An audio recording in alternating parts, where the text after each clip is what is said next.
the video cut again. So I'm thinking about getting a new phone just for this alone because I'm tired of losing footage. I'm tired of it cutting before I'm ready to be cut off. Um, so back to what I was saying though, there's a big difference between somebody who's rooted in their beliefs versus someone who's just believing it because they're told to. And this is where you really have to stop and think. Is this person coming against me because they're told to, or because they actually legitimately disagree with me? And if you look at what we're dealing with now, these riots, these protests, they're not actually doing it because they feel injustice. They're doing it because they're told to, they're paid to, and I'm looking at it objectively, and it's just okay. That makes sense. So they're not directly doing it because they are feeling injustice or they're feeling like this is wrong. They are doing it because they're being paid to, they're told this is wrong. They're not researching it. And the moment that people ask them questions and get them to try and elaborate on what they think, they don't have a thought process. They just said, on record, this happened, that happened. Well, where? Show us the record. They can't. They were just told it's on record. So, those same kind of people are the same people I've been dealing with for the whole rest. Well, for the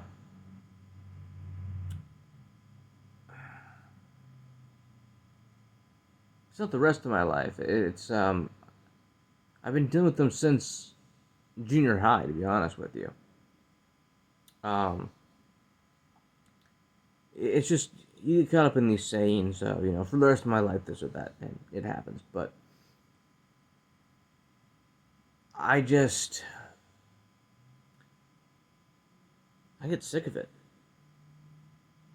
I get sick of dealing with people who don't think like me, who haven't been through what I've been through, trying to justify their judgment of me. And then they call themselves Christians, which this is why Christians get the notorious um, background and the um, reputation of being judgmental. Because they don't actually focus on love the sinner, hate the sin. They don't focus on the teachings of what they're supposed to be focusing on. They just go with, well, I'm a Christian, so that makes me better than everybody else. In what world? See, when you're a Christian, you acknowledge that you need God's help in life because you can't do it alone. It's an acknowledgement of, I'm only a man. I need something more, someone more. And it's strength, it's power you can draw from to strengthen your life. It's devoting your life to something more than just yourself. So, it's a lifestyle. And many, many, many pastors, churches, Christians neglect this. And they think that well, I'm a Christian, so I'm going to go to heaven, so that makes me better than everybody else. That's not written. And that's not what we're about. But, again, you have churches that don't lead people into this. They get you saved and then go, okay, now you're on your own. Go read your Bible, go do your own stuff.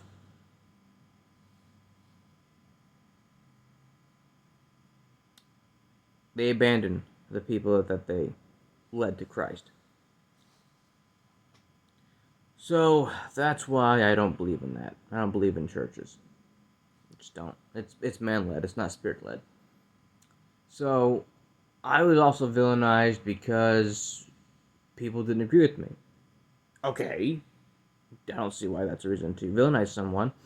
I have every reason and every rational reason to name drop, ridicule, and showcase just how ignorant and stupid or um,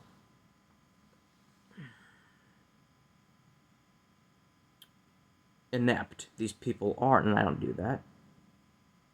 Why? Well, it's not because I don't want to. Of course I want to. That's the need of the flesh, is to rectify things and do things the way that you want them done. But the God I serve requires me to handle things with a certain level of maturity and to take the higher ground. So that's why I refuse to do such things. It's not because of me. It's because of the teachings I live by. So that's why I won't do it. I will mention these people, but I won't mention their names because it's none of their business. I'm not going to give them any screen time any time of day. I'm just going to explain to you what happened to me and who's responsible for it. But what they can all take credit for is that they all wronged me and pushed me in this direction that got me closer to God, closer to my family, and got me to reject society and the world. They can take all the credit they want for that. That's what they did. They made me stronger. They made me stronger when I was facing adversity or diversity. When I was facing a lot of different challenges at a young age, just for thinking different or being different. So what they did was create a very strong Christian, a very strong man, and they created someone who's going to be their worst nightmare. Because I didn't fail. I thrived. I succeeded. And I surpassed them. And it was due to their malicious intent. See, it wasn't done out of, I'm going to make this kid stronger.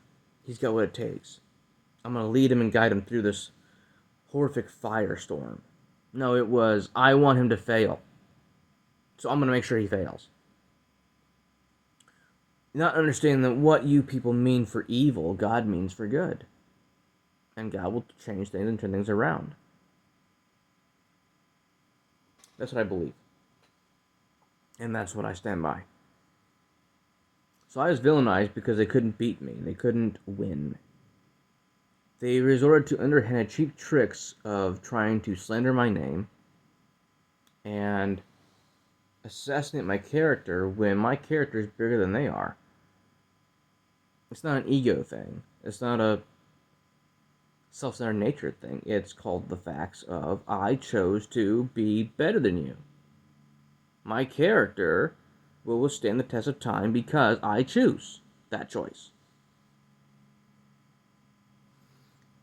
I'm not going to sink myself to a level that's beneath me. I'm not going to become uncivilized just because my opponent is uncivilized. I chose to beat them with wit and strength, not just one or the other. I chose both. I chose to better my mind and my body, not one or the other. In martial arts, it is mind, body, and spirit. You become one with all three. And so it was a lot of, okay, so these are the challenges I'm going to be facing. Some of them caught me off guard. That's okay. It just exposed some parts of me I hadn't fully developed yet. I hadn't turned gentle or softness into hard rock or hard muscle or hard offensive techniques. So I decided to take what I learned, take how I was treated, and weaponize it. You can't break me. You can't stop me. Because as long as I've got God on my side, and God is happy with me, these people are not going to win. So that's why Playing a villain, it's just a role. It's a role that they created for me. Because somebody has to be the villain in their story. It can't be anybody but the people that made them unhappy. Or people that proved them wrong. Because it's not going to be them. They're always right. They're always the good guy. That's why narcissism is a disease. It's almost as bad as stupidity. Almost. But you can root stupidity in with ignorance and choosing to be stupid and choosing to be ignorant. Narcissism is deeply, deeply rooted in something different. So, narcissism is delusion. It's rooted into something that becomes that person's false sense of security. And then you listen to them speak, and it's a bunch of falsehoods. It's a bunch of lies. And you can easily depict that because of their character.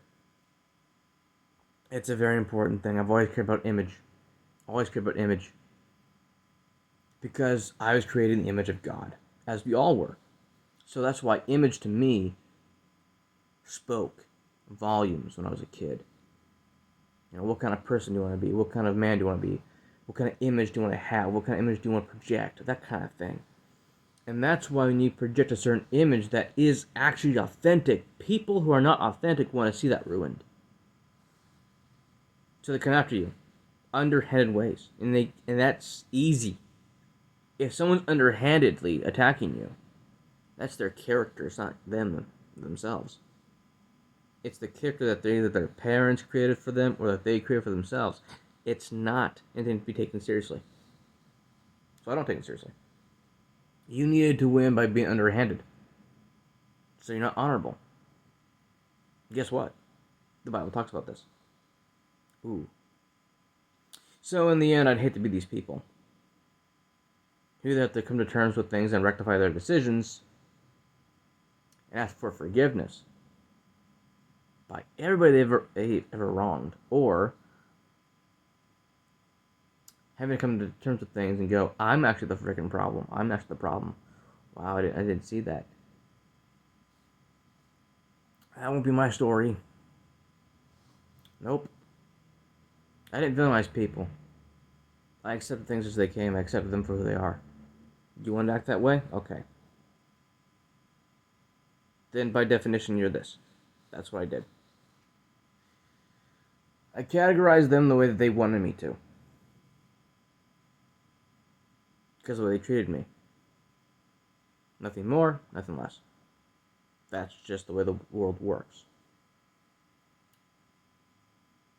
So I hope that this helped some of you people understand more about me and my mentality. Online, you run into a lot of people who pretend to be something that they're not. And that's always a letdown. Always. Because they pretend to be something that makes you get drawn to them only to find out that they are dishonorable, selfish, self-centered, or bipolar. Women especially can only keep up a facade for so long before everything falls apart. There's cracks in the foundation, there's cracks in their character, and you can see it. Some guys are the same way. Not every guy. As for women, well, it's more apparent these days.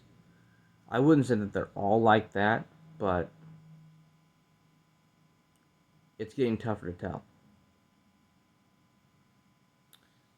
Okay, so that wraps up for this one. I'll talk about something else in the next one.